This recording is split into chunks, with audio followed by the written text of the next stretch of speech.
सर्ववेदान्तसिद्धान्तगोचरं तं गोचरं गोविन्दं परमानन्दं सद्गुरुं प्रणतोऽस्म्यहम्। ओम शांति शांति शांति। ईश्वर की असीम कृपा से आप लोग विवेक चूड़ामणि आधारित शंकराचार्य जी द्वारा रचित सरल व्याख्या का श्रवण कर रहे हैं। आशा करते हैं आपको लाभ प्राप्त हो रहा होगा। तो 11वां श्लोक आज हम 10वां श्लोक लेंगे। 9 श्लोक तक हो चुका था, तो आज 10वां श्लोक लेंगे। तो शुरू करते हैं। सन्न्यस्य सर्वकर्माणि भवबन्धविमुक्तये यत्यतां पंडितैर्धीरैरात्माभ्यास उपस्थितैः। सन्न्यस्य सर्वकर्माणि भवबन्धविमुक्तये यत्यतां पंडितैर्धीरैरात्माभ्यास उपस्थितैः।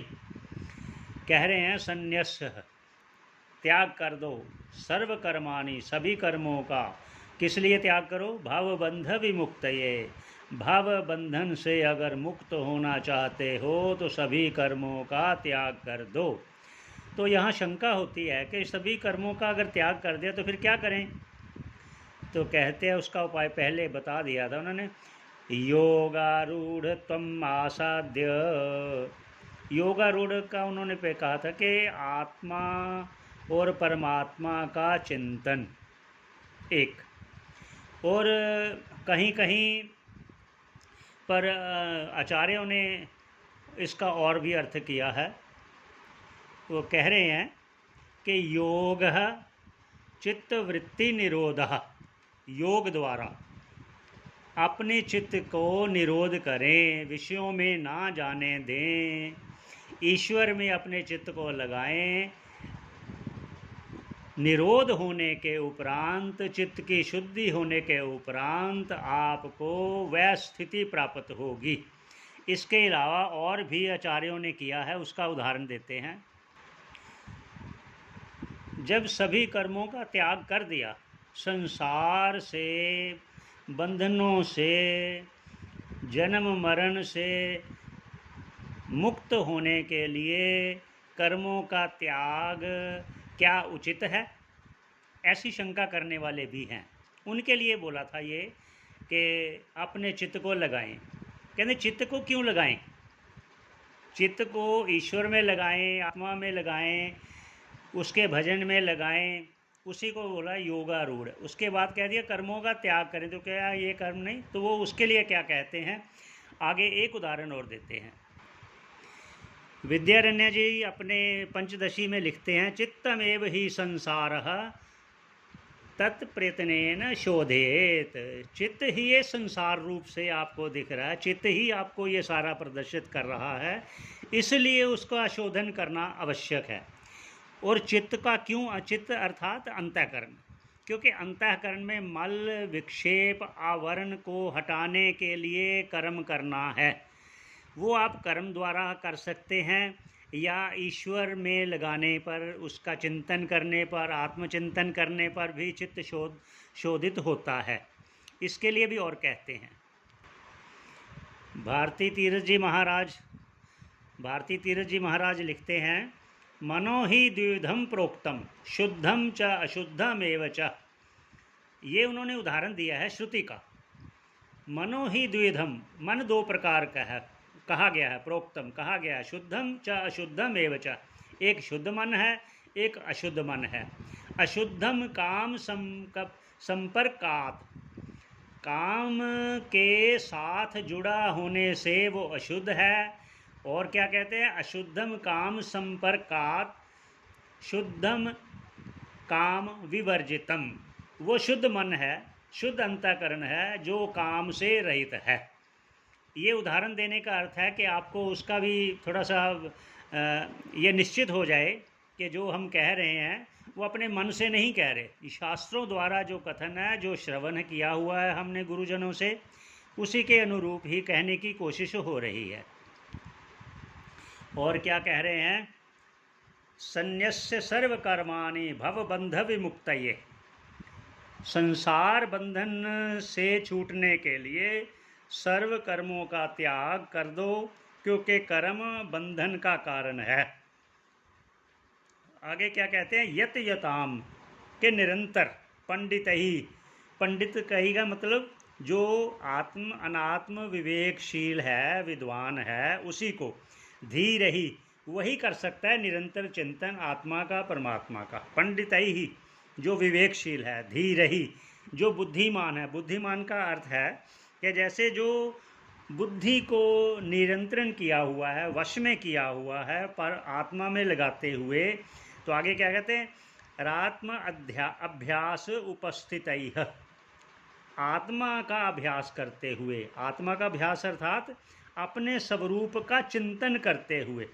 वो चिंतन कैसे?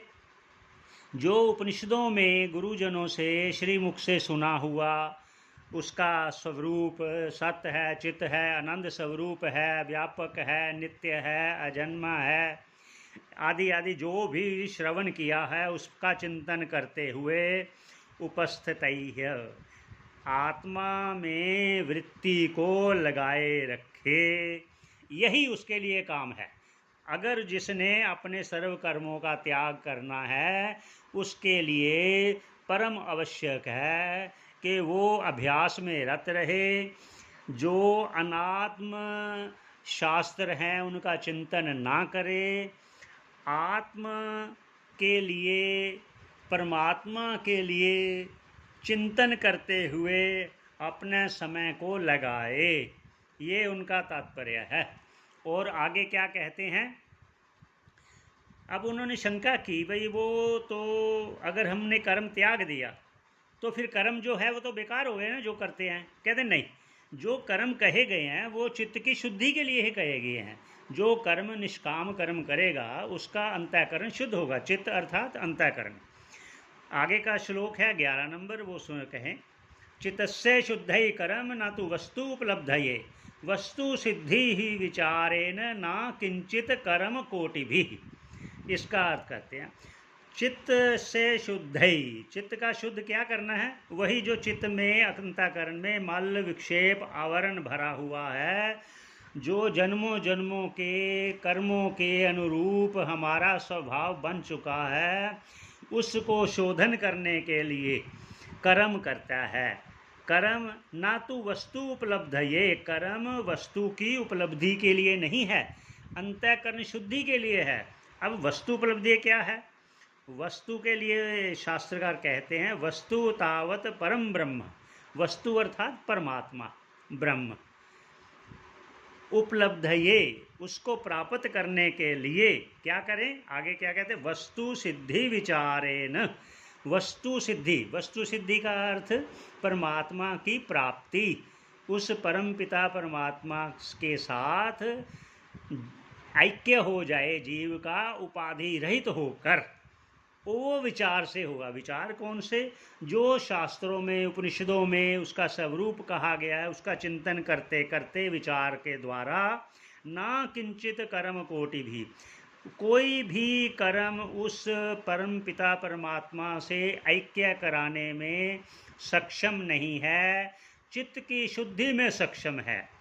इसके लिए भी एक और उदाहरण आपको देते हैं। भाष्यकार जी ने अपने ग्रंथ में कहा है, वस्तु सिद्धि विचारेण, विचारेण का एक उदाहरण और देते हैं। विद्यारण्य जी अपने पंचदशी ग्रंथ में लिखते हैं, विचारात जायते बोधो, विचार से ही ज्ञान की प्राप्ति होती है।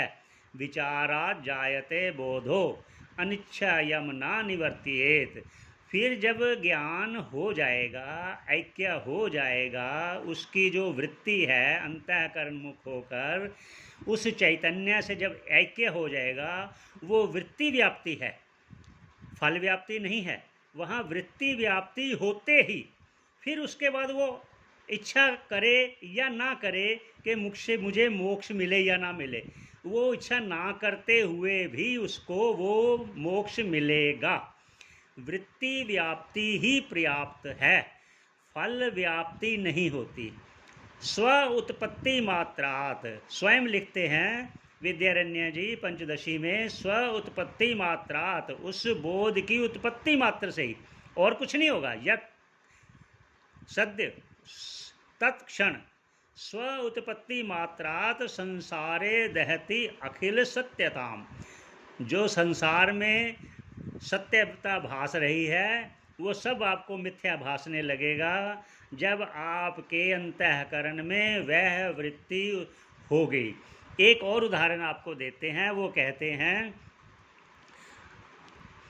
जो ये कहा गया है कि आत्म अभ्यास, आत्म अभ्यास अर्थात लिखा गया है, ग्रंथों में लिखा है, क्षणम आत्म अनुसंधानात पापम दहति कोटिशः, के एक क्षण भर भी अगर हम आत्मा का ध्यान करेंगे, चिंतन करेंगे, वो चिंतन जो शास्त्रों में, उपनिषदों में गुरुमुख से सुना गया है, वो चिंतन, उसके अन्यथा नहीं। इसके बारे में भाष्यकार स्वयं इस ग्रंथ में आगे कहेंगे, जिससे श्रोतागणों का कल्याण निश्चित है। इसी श्लोक पर विश्राम देते हुए, ईश्वर का धन्यवाद करते हुए, ईश्वर की कृपा से जो ये हम व्याख्या, सरल व्याख्या कर रहे हैं, ये लोगों के लिए, श्रोतागणों के लिए लाभकारी हो, इसी वाक्य से विश्राम देते हैं। ओम पूर्णमदः पूर्णमिदं पूर्णात् पूर्णमुदच्यते पूर्णस्य पूर्णमादाय पूर्णमेवावशिष्यते।